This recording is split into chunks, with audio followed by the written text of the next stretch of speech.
कोई भी जो संत महात्मा हैं, इनके साधु संत हैं, वो इनके ऊपर इनाम नहीं रख रहे हैं कि जो इसकी गर्दन काट के लाए, इसकी जीभ काट के लाए, इसकी टांग काट के लाए, कुछ भी काट के लाए तो उस पर इतने करोड़ का इनाम है। कोई साधु संत अब नहीं बोल रहा है। क्यों? क्योंकि वो परेशानी का सबब है इस देश में जो है कि धर्म के नाम पर कटने मरने के लिए तैयार हैं और धर्म की परिभाषा नहीं मालूम है, धर्म का उद्देश्य नहीं मालूम है, धर्म का महत्व नहीं मालूम है। तो इन लोगों को जो है जाहिल ना कहा जाए, अनपढ़ ना कहा जाए, मूर्ख ना कहा जाए, तो हर हद को पार करने के लिए तैयार रहते हैं, क्योंकि इनके गुरु चाणक्य ने इनको ऐसा समझाया है कि साम दाम दंड भेद जो नीति है, ये जो है कि सत्ता प्राप्त करने के लिए आप कुछ भी करो। डॉक्टर भीमराव अंबेडकर, जिनके चरित्र पर उंगली उठाने की जरूरत इस देश का, इस पूरी दुनिया का कोई भी व्यक्ति नहीं कर सका, वहाँ पर इस आरएसएस ने अपने आईटी सेल के माध्यम से किस प्रकार से गूगल पर जो है एक वो डाला मैटर, जो है आज़ादी के बाद जो है भारत देश का सर्वप्रथम बलात्कारी पुरुष।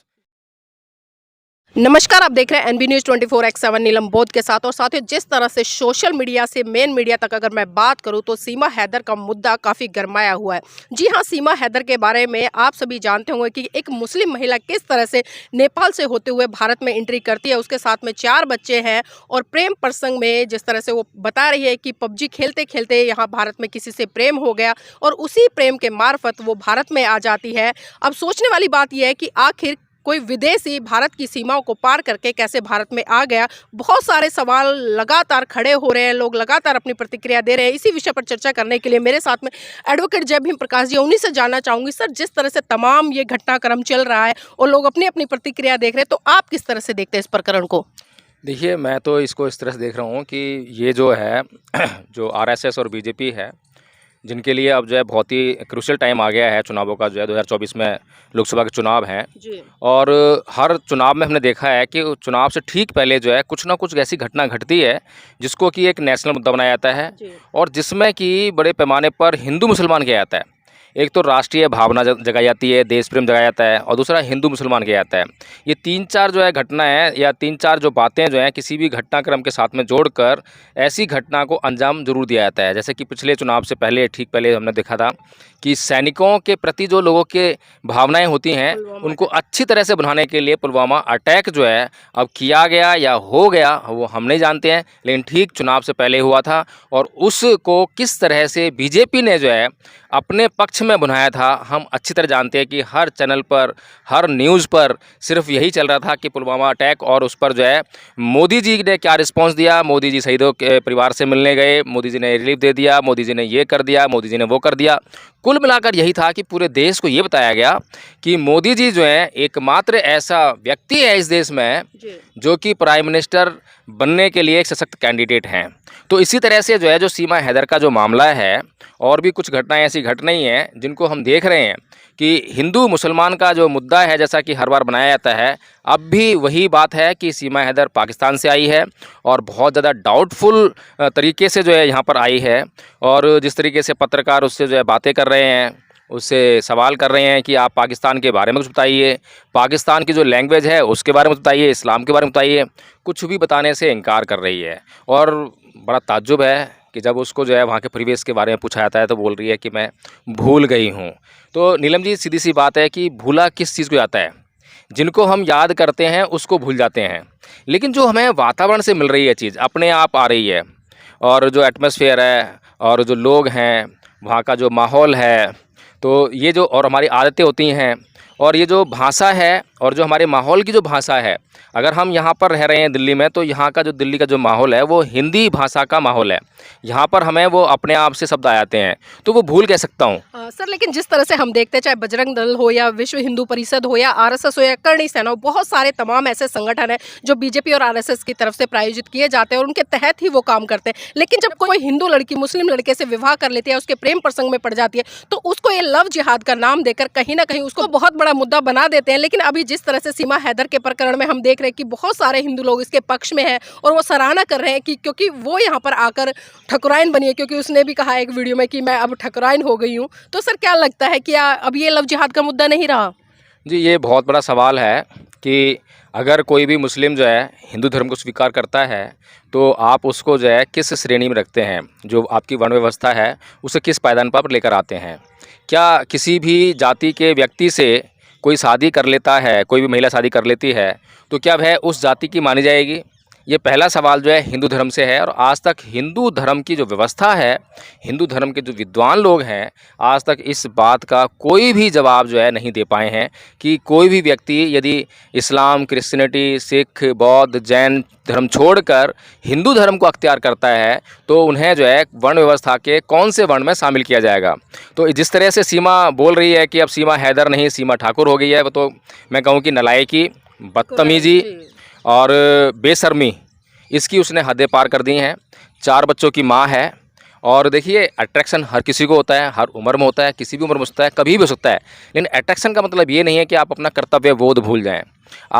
सीमा हैदर का जो कर्तव्य बोध जो है उसके पति के प्रति, अपने बच्चों के प्रति जागना चाहिए था, उसे पता होना चाहिए था कि वो किस हैसियत में जो है रह रही है। कुछ भी हो, उसको अपने बच्चों और अपने पति के प्रति जो है संवेदनशील रहना चाहिए था। सर, आप संवेदनाओं की बात कर रहे हो, संवेदनहीन होना चाहिए था, इस तरह की बात करो, लेकिन हम देख रहे हैं कि एक भक्तों की टोली कहीं ना कहीं सीमा के समर्थन में उतरी हुई है, उसकी जय जयकार करे, हिंदुत्व की जय जयकार करे। लेकिन वहीं अगर हम भारत की जो ज्योति मौर्य है उस प्रकरण को देखें तो वहाँ पर उसको चरित्रहीनता का सर्टिफिकेट इन्हीं भक्तों के द्वारा दे दिया जाता है। तो दोनों ही महिलाएं दोनों ही प्रेम प्रसंग में फंसी हैं, लेकिन फ़र्क इतना है कि एक हिंदू है, एक मुसलमान है। देखिए नीलम जी, एक चरित्रहीन व्यक्ति हमेशा जो है दूसरों के प्रति जब भी व्यवहार करेगा तो उसके व्यवहार में चरित्रहीनता ही झलकेगी। हिंदुओं के पास चरित्र नाम की कभी चीज़ रही नहीं है। आप हिंदुओं के जो धर्म ग्रंथ हैं, हिंदुओं का जितना भी लिटरेचर है, मैं कोई आलोचना नहीं कर रहा हूँ, कोई ज़बरदस्ती आलोचना कर रहा हूँ, कोई किसी की बुराई कर रहा हूँ, लेकिन जो तथ्य है मैं उसको पेश कर रहा हूँ कि आप तमाम जो लिटरेचर है, कथा कहानियाँ हैं, उनको उठाकर देख लीजिए, वहाँ पर चरित्र नाम की चीज़ नहीं है। तो चरित्रहीन लोग जो हैं हमेशा जो समाज में चरित्रहीनता का ही प्रचार प्रसार करेंगे, और वो चरित्रहीन लोगों को बहुत जल्दी स्वीकार कर लेते हैं, और जो चरित्रवान लोग होते हैं उनको भी चरित्रहीन बनाकर जो है उनको पेश करते हैं। जैसे कि आपने देखा होगा कि डॉक्टर भीमराव अंबेडकर, जिनके चरित्र पर उंगली उठाने की ज़रूरत इस देश का, इस पूरी दुनिया का कोई भी व्यक्ति नहीं कर सका, वहाँ पर इस आरएसएस ने अपने आईटी सेल के माध्यम से किस प्रकार से गूगल पर जो है एक वो डाला मैटर जो है कि देश का सर्वप्रथम आज़ादी के बाद जो है भारत देश का सर्वप्रथम बलात्कारी पुरुष, तो उस तरह से उसको मतलब वहाँ पे डाला गया। तो कोई फैक्ट नहीं है, इसके पीछे कोई प्रमाण नहीं है, कोई केस का रेफरेंस नहीं है, कुछ नहीं है, लेकिन ये सब बातें इसलिए की जाती हैं क्योंकि इन लोगों के पास अपना कोई चरित्र नहीं है। ये लोग जो हैं हिंदू धर्म के जो लोग हैं, हिंदू धर्म के लोग जितने भी आपने देखे हैं, मैं सभी की बात नहीं कर रहा हूँ, कुछ लोग बहुत अच्छे हैं, और जो लोग अच्छे हैं वो लोग अच्छी बातों को समझते हैं, वे अच्छे तथ्यों को समझना चाहते हैं, अच्छी जानकारी इकट्ठी करना चाहते हैं, और जैसे ही उन लोगों को जो है बौद्ध धर्म की जब जानकारी होती है तो वो तुरंत जो है बौद्ध धर्म की तरफ बढ़ जाते हैं। अगर बौद्ध धर्म अपनाते भी नहीं हैं तो वो बौद्ध धर्म का आचरण करने लगते हैं। लेकिन सर, यहाँ कहीं ना कहीं जो भारत की तमाम सेनाएं उन पर भी एक प्रश्न चिन्ह लगता नजर आ रहा है। भारत सरकार भी कटघरे में खड़ी है संदेह के में, क्योंकि एक महिला पाकिस्तान से आती है, उसके पास में कुछ वीजा है, पासपोर्ट है, आधार कार्ड है, और वो 3-3 बच्चों को लेकर भारत में एंट्री कर जाती है और किसी भी तरह से उसकी वेरिफिकेशन नहीं होती, बल्कि उल्टा फूल माला या ढोल लंगाड़ों से उसका स्वागत किया जाता है। तो ऐसा नहीं लगता कहीं वो पाकिस्तान की एजेंट है या फिर बीजेपी की तरफ से ही कोई प्रायोजित गेम है? देखिए, जो माहौल अभी चल रहा है देश में, जैसे कि 2024 के लोकसभा चुनाव आने वाले हैं, तो उससे पहले तो सबसे पहला जो इनके कुकर्म रहे हैं अब तक जो है बीजेपी के जो है और आरएसएस के, बजरंग दल के, जो भी ये हिंदू संगठन है, जो सत्ता हासिल करने के लिए कुछ भी कर गुजरने के लिए तैयार रहते हैं। जैसा कि पीछे खुलासा हुआ है कि पुलवामा अटैक जो है आतंकवादी द्वारा हुआ नहीं था, बल्कि ये इन लोगों के द्वारा करवाया गया था, ऐसा सुनने में आ रहा है। तो ये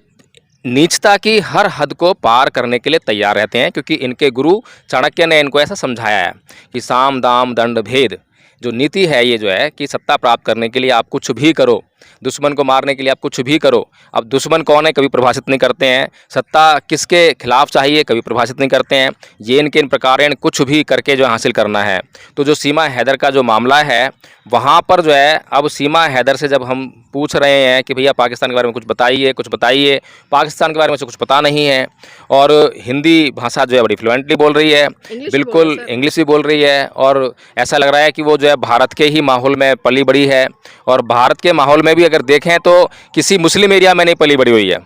अगर वो किसी भारत के किसी भी मुस्लिम एरिया में, जैसे अलीगढ़ में बहुत सारे मुसलमान रहते हैं, बुलंदशहर बहुत सारे मुसलमान रहते हैं, इवन आप देखेंगे चांदनी चौक में जो है दिल्ली का जो एरिया है उसमें बहुत सारे मुस्लिम एरियाज़ हैं। अगर इन एरियाज़ में भी उसकी परवरिश हुई होती, अगर वो पड़ोस में भी रहने वाली होती, उनके जो है किसी मुस्लिम के पड़ोस में भी रहने वाली होती, तो वहाँ के परिवेश का असर जो है उसकी भाषा पर, उसके रहन सहन पर अवश्य पड़ा होता। लेकिन ऐसा उसके रहन सहन से, बोल चाल से कुछ भी परिलक्षित नहीं हो रहा है कि वो पाकिस्तान से आई हो, जो कि पूरी की पूरी जो है मुस्लिम कंट्री है, जहाँ पर कि आपको हिंदू समुदाय या हिंदू लोग जो है यदा कदा कहीं कहीं बहुत कम मात्रा में देखने को मिलेंगे। लेकिन चारों तरफ जो है पूरा का पूरा पाकिस्तान जो है मुस्लिम परिवेश से परिपूर्ण है। तो वहाँ पर तो ऐसा हो ही नहीं सकता कि कोई हिंदू या कोई भी धर्म का व्यक्ति जो है पाकिस्तान में रहे और बचपन से वहाँ रह रहा हो, पैदा वहीं हुआ हो और उसके ऊपर इस्लाम का कोई प्रभाव ना हो। सर, एक घटना और हम देख रहे हैं, जिस तरह से लगातार सोशल मीडिया पर एक वीडियो और वायरल हो रही है जो कि पाकिस्तान से आ रही है। पाकिस्तान से घटनाक्रम कुछ इस तरह से कि पाकिस्तान का एक लड़का है और दिल्ली की एक लड़की है, उनमें भी इसी तरह से पबजी या प्रेम प्रसंग होता है सोशल मीडिया के माध्यम से और दोनों विवाह कर लेते हैं। वो लड़की पाकिस्तान चली गई है वीज़ा लगवा के, लेकिन जब वहाँ से कुछ पत्रकार उससे इंटरव्यू ले रहे हैं तो आज भी उसके माथे पे, भले वो वहाँ चली गई, अगर उसका धर्म भी परिवर्तित हो गया, लेकिन आज भी उसने वो टीका लगाया हुआ है कलर का और मंगलसूत्र पहना हुआ है। वो अपनी संस्कृति को नहीं छोड़ पा रही है, लेकिन वही सीमा हैदर एक झटके में सब कुछ छोड़ देती है। तो ये चीज़ें सर कहीं ना कहीं संदेह की दृष्टि में नहीं है? देखिए नीलम जी, एक बार की बात है, जब मैं कोर्ट में प्रैक्टिस कर रहा था, मेरा एक केस था, तो उस केस में जो है मतलब एक मुस्लिम महिला थी और मेंटेनेंस का केस चल रहा था। हालांकि वो मेरे अगेंस्ट में थी, अपोजिट में थी, मतलब जो है मैं उसके हस्बैंड का लॉयर था। लेकिन मैंने उसकी जो दुर्दशा देख कर जो है, बहुत बुरी हालत थी उसकी जो है,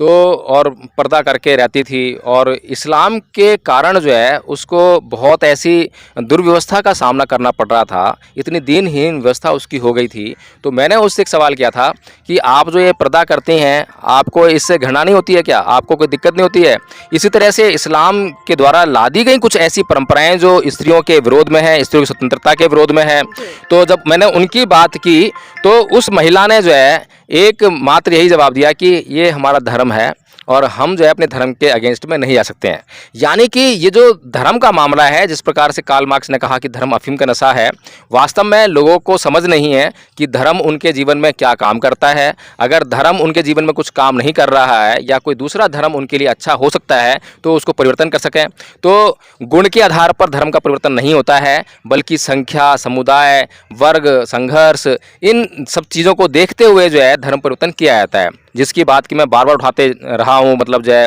कि भारत में जो धर्म परिवर्तन पर बैन करने की बात योगी जी करते हैं, मोदी जी करते हैं, आरएसएस के संगठन करते हैं, उनको असलियत में पता ही नहीं है कि धर्म परिवर्तन है क्या। बल्कि इस देश की संसद को जो है धर्म परिवर्तन को जो है डिफाइन करना चाहिए कि what should be the definition of religious change, है नहीं। धर्म परिवर्तन का जो है क्या मतलब होना चाहिए, इसको पहले परिभाषित करना चाहिए। कोई व्यक्ति केवल जो है नाम चेंज कर ले और अपने जो है बाल, दाढ़ी, मूछ इनको चेंज कर ले, कपड़े चेंज कर ले, मंदिर मस्जिद को चेंज कर ले, तो इसी से खाली जो है वो धर्म परिवर्तन नहीं समझना चाहिए। जब तक कि उस धर्म के भीतर जो है कुछ गुण होने चाहिए और उन गुणों में उस व्यक्ति को जब क्या नाम है जब परिवर्तन हो तो उस गुणों में भी परिवर्तन होना चाहिए। जी सर, जाते जाते आखिरी सवाल लेना चाहूंगी। ज्योति मौर्य का प्रकरण और अभी सीमा हैदर का प्रकरण, एक तरफ भक्त बड़े खुश है और दूसरी तरफ भक्त बहुत नाराज है, कहीं ना कहीं आक्रोश है, हिंदू संस्कृति को ठेस पहुंच रही है, लेकिन दूसरी तरफ कहीं ना कहीं वो उसी संस्कृति की जयकार करें। तो सर इन भक्तों के लिए क्या मैसेज देना चाहेंगे? देखिए, भक्तों के कोई सिर पैर नहीं है, भक्तों की एजुकेशन नहीं है, भक्त नालायक हैं, अनपढ़ हैं, जाहिल हैं, गवार हैं। इस तरह के जितने भी शब्द अगर मैं इनके लिए इस्तेमाल करूं तो सब उपयुक्त हो सकते हैं, कहीं पर कोई परेशानी होने वाली नहीं है। हालांकि मैं ऐसी भाषा का इस्तेमाल नहीं करता हूं, लेकिन बड़ी परेशानी का सबब है इस देश में जो है कि धर्म के नाम पर कटने मरने के लिए तैयार हैं और धर्म की परिभाषा नहीं मालूम है, धर्म का उद्देश्य नहीं मालूम है, धर्म का महत्व नहीं मालूम है। तो इन लोगों को जो है जाहिल ना कहा जाए, अनपढ़ ना कहा जाए,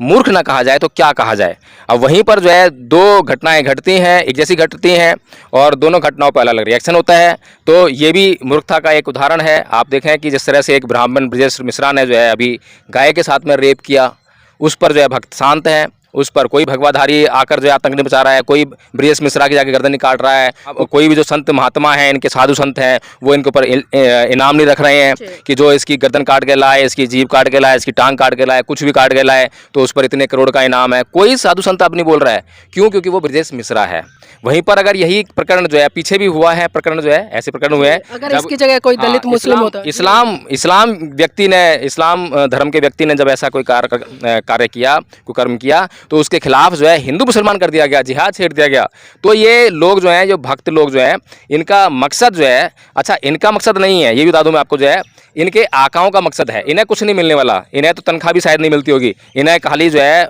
एक झुंझुना पकड़ा जाता है भक्ति का। इतने भक्त अभी जा रहे हैं कांवड़ लेने के लिए, तो इनको कुछ नहीं मिलने वाला है, इनको सिर्फ झुंझुना मिलता है भक्ति का, और इसके अलावा कुछ नहीं मिलता है। तो इसलिए जो है हम समझ सकते हैं कि जो चाहे वो ज्योति मौर्य का मामला हो, चाहे सीमा हैदर का मामला हो, दोनों पर जो है अलग अलग प्रतिक्रिया आपको देखने को मिलेगी। जी, बहुत बहुत धन्यवाद सर इस महत्वपूर्ण चर्चा में हमारे साथ जुड़ने के लिए। और साथ ही यहाँ पर एक बात तो बिल्कुल स्पष्ट हो गई, क्योंकि इस देश के लोगों का बहुत बड़ा दोहरा आचरण देखने को मिलता है। जब अपनी बात आती है तो उसमें वो जय जयकार करने लग जाते हैं, लेकिन जब दूसरे की बात आती है तो कहीं ना कहीं उसको लव जिहाद या धर्म का या सांप्रदायिकता का एक माहौल बनाकर उस घटना को कहीं ना कहीं दबाने का काम किया जाता है। लेकिन ये आपको भी सोचना पड़ेगा कि जब मेन मीडिया को कहीं ना कहीं इस देश के बेसिक मुद्दों पर बात करनी चाहिए, इस देश की समस्याओं पर बात करनी चाहिए, उन समस्याओं पर बात ना कर उन मुद्दों पर बात ना कर बल्कि आज सीमा हैदर जैसे मुद्दे को इतनी तूल दे रहे हैं। और इस तूल का कारण साफ साफ आप समझ सकते हैं, क्योंकि कहीं ना कहीं जिस दिन वो इस भारत देश में एंट्री हुई थी उसी दिन उसको सीबीआई अरेस्ट कर लेती और उससे जांच पड़ताल करती, और उसके बाद जो भी घटनाक्रम होता उसको संज्ञान में लेके आगे उसको बढ़ाती।